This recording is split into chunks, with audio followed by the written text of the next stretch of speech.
Pada praktikum kali ini, kami melakukan pengamatan pada beberapa model dan preparat awetan. Kami mengamati model tipe-tipe telur. Model pembelahan pada Asterias.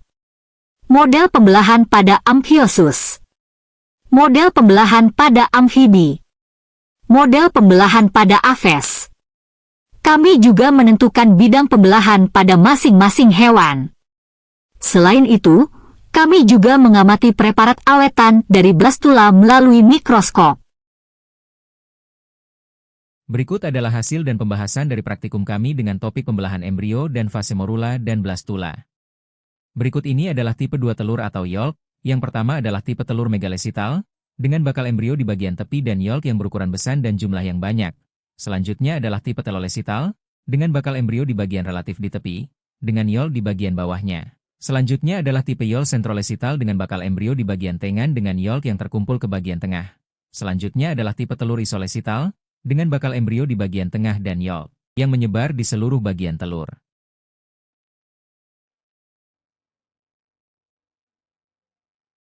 Selanjutnya adalah pembelahan embrio pada Asterias atau Amphiloxus, dengan tipe telur isolesital. Tipe pembelahannya adalah total holoblastik. Ini adalah pembelahan ke-1 1 vertikal, pembelahan kedua 1 vertikal,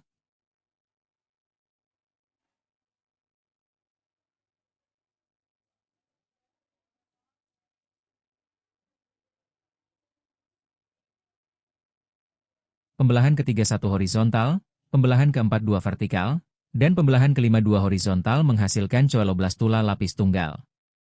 Selanjutnya adalah model pembelahan embrio Asterias. Oke, jadi sekarang adalah tipe pembelahan dari Aves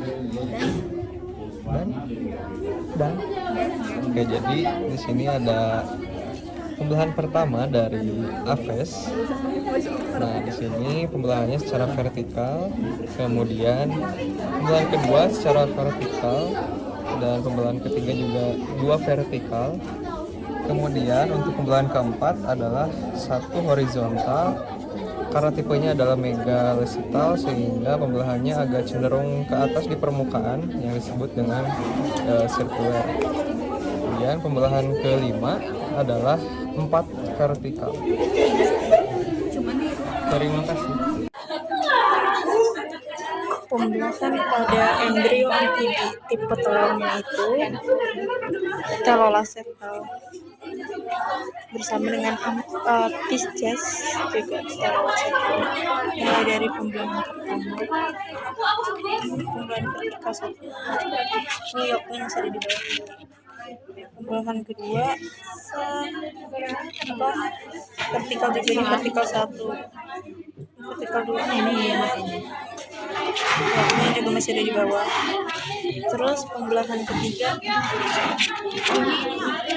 tadi kan 1, ini 2. Nah, yang ketiga mulai ada pembelahan horizontal di sini. Jadi utamanya horizontal 1, ada pembelahan 3. Terus pembelahan keempat, pembelahan vertikal lagi ke atas, ini 1, ini yang kedua, ini yang ketiga, nah sisanya ini 2 vertikal. Jadi pembelahan 5 mulai ke horizontal. Tadi kan horizontal yang ketiga di sini, sekarang horizontalnya sini kelima, terus ke ini yolknya makin mengecil. Pembelahan ke-6 ke vertikal lagi, ini kan udah 1 horizontal, jadi 1. Tadi kan 1 2 3,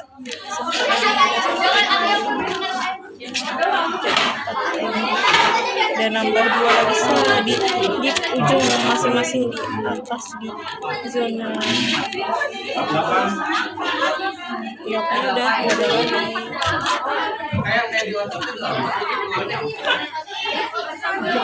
Selanjutnya adalah pengamatan preparat awetan. Yang pertama adalah preparat blastula amfibi. Gambar sebelah kiri adalah tampak bagian atas, menunjukkan adalah sel mikroblast yang melakukan pembelahan sel lebih cepat dan adanya rongga blastosol. Sedangkan gambar sebelah kanan adalah tampak bagian bawah dari preparat, yang menunjukkan adanya sel makroblast yang melakukan pembelahan lebih lambat. Selanjutnya adalah pengamatan preparat Morula asterias. Pada gambar menunjukkan jumlah selnya ada 8, artinya sudah melakukan 3 kali pembelahan. Pembelahan pertama secara vertikal menghasilkan 2 sel, pembelahan kedua secara vertikal menghasilkan 4 sel, dan pembelahan ketiga horizontal menghasilkan 8 sel.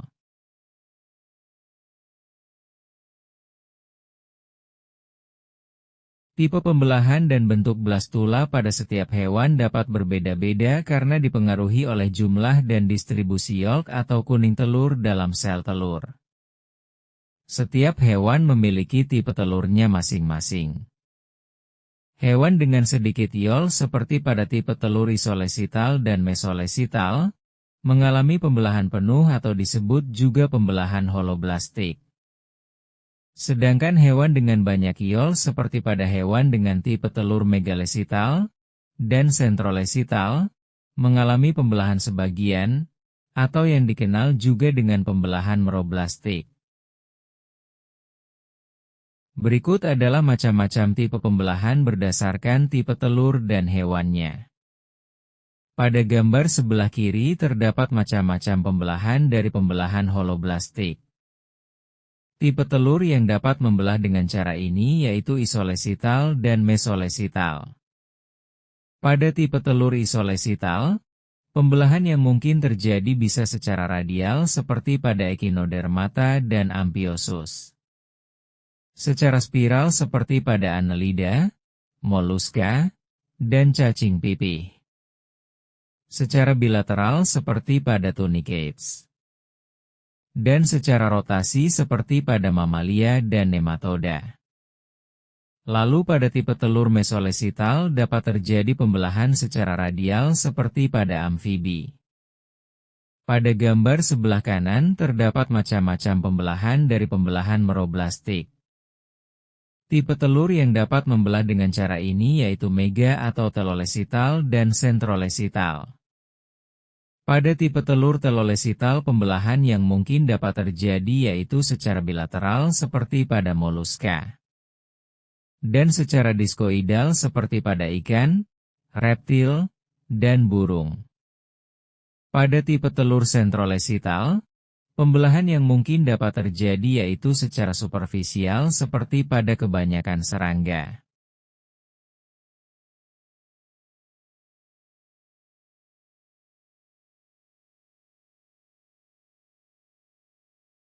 Tipe telur menentukan pola pembelahan dan jenis blastula yang terbentuk.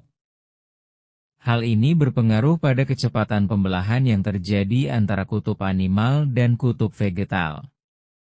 Telur dengan sedikit yolk cenderung menghasilkan blastula dengan blastosol besar seperti soloblastula, karena kecepatan pembelahan antara kutub animal dan kutub vegetal cenderung sama, meskipun ada yang tidak equal seperti pada blastula amfibi.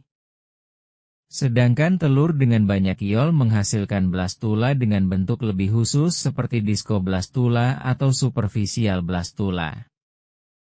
Hal ini dikarenakan kecepatan pembelahan antara kutub animal dan kutub vegetal berbeda.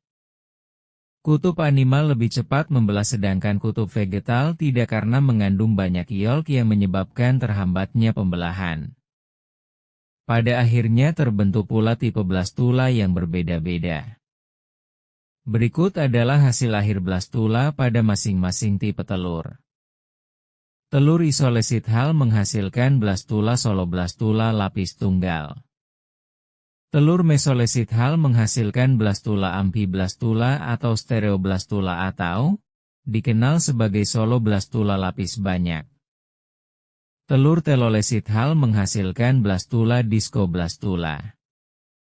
Dan telur sentrolesital menghasilkan blastula superficial.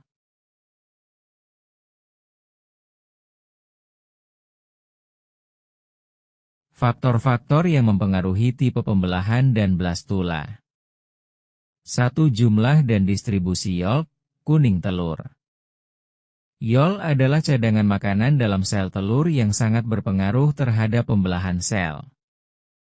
Jika yolk sedikit dan tersebar merata, bisa mesolesithal atau isolesithal, pembelahan terjadi secara penuh atau holoblastik. Contohnya pada mamalia dan amfibi. Jika yolk banyak dan terkonsentrasi di satu sisi sel telur atau telolesithal, pembelahan hanya terjadi di bagian yang mengandung lebih sedikit yolk atau meroblastik. Contohnya pada burung dan reptil. Jika yolk sangat banyak dan menutupi hampir seluruh sel telur atau sentrolesithal, seperti pada serangga, pembelahan hanya terjadi di bagian tepi sitoplasma. Dua jenis hewan dan evolusinya. Spesies hewan memiliki strategi reproduksi yang berbeda yang berpengaruh terhadap perkembangan embrionya. Mamalia memiliki blastula yang berkembang dengan pembentukan blastokista untuk implantasi di rahim. Ikan dan burung memiliki blastodis karena perkembangan embrionya terjadi di luar tubuh induk, di atas cadangan yolk. 3. Pola pembelahan sel. Pembelahan dapat terjadi secara radial, spiral, bilateral, atau superficial, tergantung pada spesiesnya. Hewan deuterostoma, seperti mamalia dan echinodermata, cenderung mengalami pembelahan radial, sedangkan protostoma, seperti moluska dan annelida, mengalami pembelahan spiral. 4. Kecepatan pembelahan.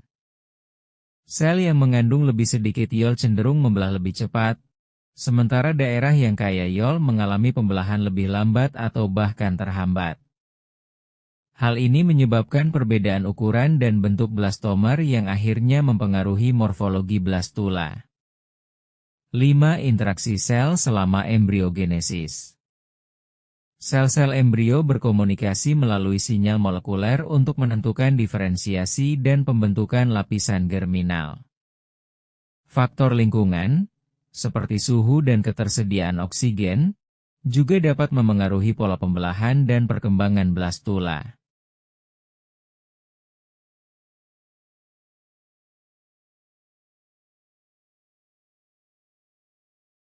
Mari kita mengenal lebih dalam istilah-istilah berikut ini.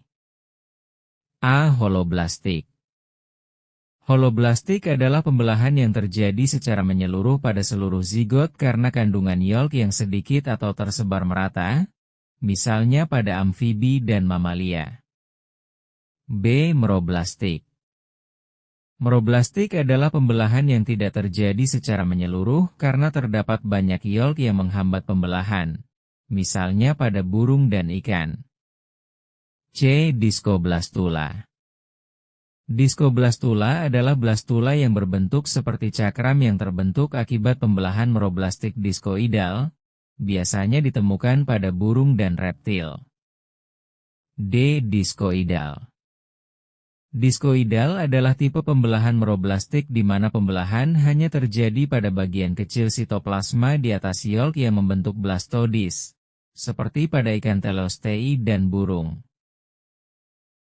Pembelahan adalah proses awal perkembangan embrio yang ditentukan oleh jumlah dan distribusi kuning telur, yolk, dalam sel telur. Berdasarkan pembelahan, embrio dapat mengalami holoblastik, seluruh sel membelah, atau meroblastik, hanya sebagian yang membelah. Pola pembelahan ini menentukan jenis blastula yang terbentuk.